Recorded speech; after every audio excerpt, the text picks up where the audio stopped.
Subianto bersama dengan Gibran Rakabuming Raka sudah mulai terlihat ya Pak. Bisa kita katakan bahwa 80-90% ini sudah terlihat siapa saja sosok-sosok yang akan menduduki kursi pemerintahan pusat selama 5 tahun ke depan. Atau pada saat nanti terpilihnya atau dilantiknya presiden yang sudah terpilih. Kira-kira Anda sebagai mungkin mewakili juga dunia usaha begitu. Bagaimana Anda melihat formasi yang saat ini sudah ada? Ya, kalau saya sebagai sektor retail offline, kebetulan melihat paling penting adalah kestabilan.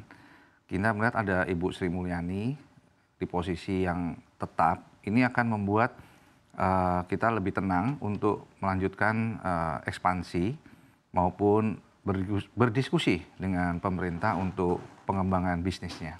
Jadi dari hal ini juga kami harapkan mungkin dari kabinet ini bisa segera beraudiensi dengan Asosiasi Dunia Usaha untuk bisa mengadakan pertemuan-pertemuan untuk membahas masalah-masalah apa yang masih belum selesai, PR-PR mungkin bisa diteruskan, dan dengan dirjen-dirjen, deputi, sekjen yang tetap mungkin di posisinya itu juga akan membuat lebih cepat, lebih jalan program-program yang belum selesai. Oke, berarti Anda mewakili dunia usaha dari sektor retail offline lebih mengharapkan stabilitas atau keberlanjutan dibandingkan dengan terobosan atau program-program baru, begitu Pak Budi? Mungkin yang sudah baik dilanjutkan, nah, mungkin tetap ada revisi-revisi yang perlu diperbaiki, namun memang nggak semuanya itu kan harus dari nol ya. Artinya sudah jalan dengan baik ya, itu yang kita langsung jangka pendek kita jalankan dahulu. Kami ingin dari sektor retail ini, pemerintah yang baru ini bisa concern untuk penguatan perdagangan dalam negeri. Pasar domestik ini adalah kunci jantung daripada pengembangan ekonomi 8%. Dikarenakan dalam negeri ini 50% lebih sampai 52 itu sektor perdagangan konsumsi itu yang menjadi tulang punggung ekonomi kita. Jadi kita harapkan dapat segera perdagangan dalam negeri ini, kami sektor offline salah satu yang mempunyai padat modal, padat tenaga kerja, bisa segera berunding untuk mencapai 8% itu. Kami ada memberikan beberapa masukan nanti. Oke, baik. Masih bicara berkaitan dengan problem utama atau tantangan utama ekonomi Indonesia atau di dalam negeri, yaitu di mana daya beli masyarakat menurun. Ini juga sudah ditunjukkan lewat data, yaitu kita sudah berada di periode deflasi 5 bulan terakhir, kemudian angka PHK juga sangat tinggi, dan juga PMI manufaktur juga kita berada di level kontraksi. Nah, Anda melihat sebagai pengusaha sebenarnya apa sih Pak yang harus dilakukan, atau ekspektasi Anda terhadap pemerintahan yang akan menjabat, apa yang pertama kali harus dilaksanakan? Mungkin itu di samping pertemuan-pertemuan dengan dunia usaha begitu. Apa program yang paling Anda harapkan untuk segera dilakukan untuk memperbaiki situasi ini? Baik, jadi kalau dalam 5 bulan ini deflasi atau daya beli menurun, salah satunya ya, itu mungkin karena para pengusaha itu meng-hold investasi. Dikarenakan mereka menunggu ya pelantikan minggu ini ya. Dan saya sangat harapkan kestabilannya itu. Kalau stabil pasti setelah tanggal 20 akan semua seperti tadi Pak Erlangga sampaikan, investor akan segera melakukan investasi. Termasuk kami juga di sektor ini offline mungkin akan banyak membuka toko, banyak juga akan ada pembuatan mal-mal baru. Itu semua memang menunggu, itu mungkin salah satu faktornya. Nah, namun menjawab pertanyaan tadi, apa yang harus dilakukan untuk meningkatkan daya beli? Ya tadi, dalam negeri Indonesia ini mempunyai pasar yang sangat besar. Market domestik kita itu yang harus segera difokuskan dahulu untuk jangka pendek. Dengan adanya program-program yang menggelontorkan dana ke dalam negeri, bukan hanya nanti ada pilkada, tetapi juga termasuk program-program pemerintah mungkin seperti subsidi atau bantuan langsung termasuk makan siang, itu akan membuat ekonomi kita bergerak. Nah, itu yang harus segera cepat dilakukan, dan momentum daripada dana yang besar itu dapat menciptakan industri baru karena ada permintaan yang sangat besar yang diciptakan oleh pemerintah dengan program kerjanya, dapat membuat industri-industri pendukung dan ekosistemnya tumbuh. Nah, ini adalah momentum yang jangan dilewatkan untuk jangka pendek ini, menciptakan ekosistem pendukungnya itu.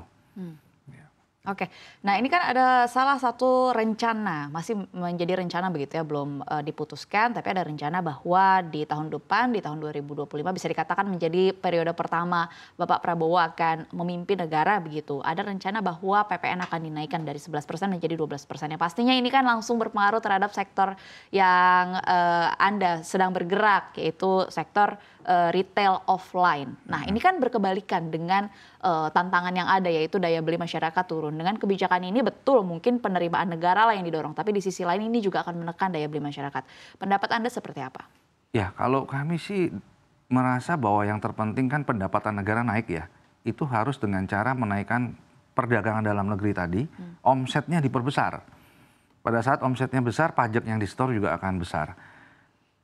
Kami mengharapkan dapat ditunda untuk PPN ini, 12% ini kalau bisa ditunda dulu, kita buktikan dulu, mungkin 6 bulan, 1 tahun pertama tuh kita naikkan penjualan dalam negeri, termasuk ekspor. Tapi kembali lagi, kan ada fokus kita ya dalam negeri itu kalau bisa dinaikkan penjualannya, setoran PPN juga akan jauh lebih besar dibanding dengan sementara untuk menaikkan tarif 1% lebih dari 12% itu.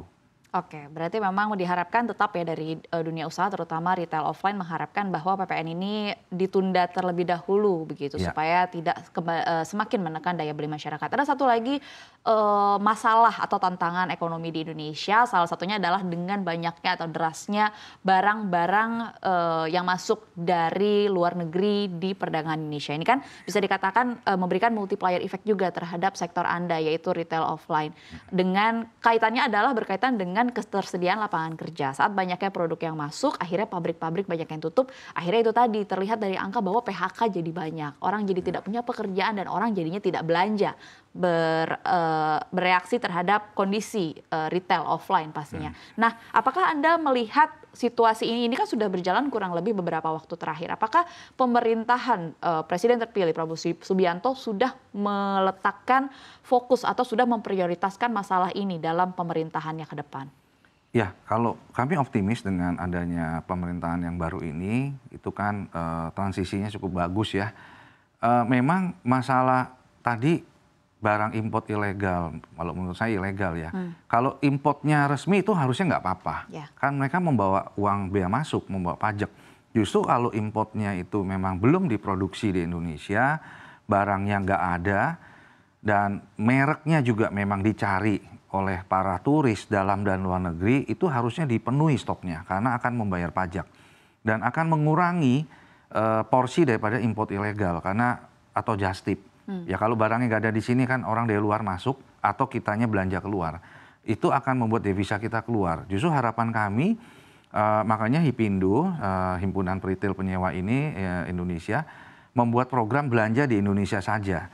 Itu agar Indonesia ini menjadi pusat belanja baik untuk produk global yang mahal maupun produk lokal UKM. Itu harus diciptakan ekosistemnya. Turisnya luar negeri nyaman, jadi ini banyak banget, hotelnya bagus, taksinya bersih, suasana stabilitas politik, jadi nyaman, nggak ada takut apa untuk hadir ke Indonesia, investor masuk. Nah inilah program belanja ini sebenarnya bukan hanya untuk kami, tetapi untuk keseluruhan ekosistem. Pada saat orang berbelanja, dia akan makan, dia akan nginep di hotel, dia akan juga membawa oleh-oleh pulang, baik ke provinsi lain maupun ke negaranya, itu menghidupkan UKM.